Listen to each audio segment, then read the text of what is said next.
ভিক্ষুক রাস্তা দিয়া যায় আর জমিদারের পুত্রবধূও যায়। একজন সামনের থেকে আসতেছে, একজন সামনের দিকে যাইতেছে।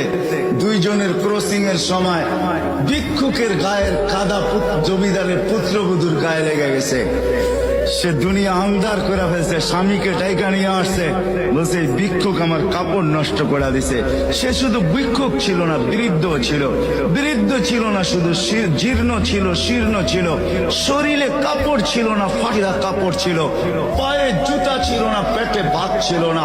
জমিদারের পুত্র সইতে পারে নাই, যৌবনী শক্তি সয়তো সয় কি কইরা তার স্ত্রীর গায়ে ভিক্ষুকের কাদা, বস সমগ্র শক্তিকে হাতে জমা করা একত্র করা বৃদ্ধের কালে বসায়।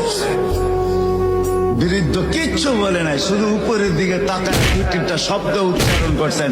শব্দগুলা হলো ইয়া মাল্লা তারা হলো ওয়ুন, ও আল্লাহ তোকে চোখে দেখা যায় না, ও তারা কুল্লা শাই তুই সব দেখিস, ফারা তারা মা বি তুই কি দেখিস না আমার সাথে কি ঘটতেছে, এটা কি দেখিস না?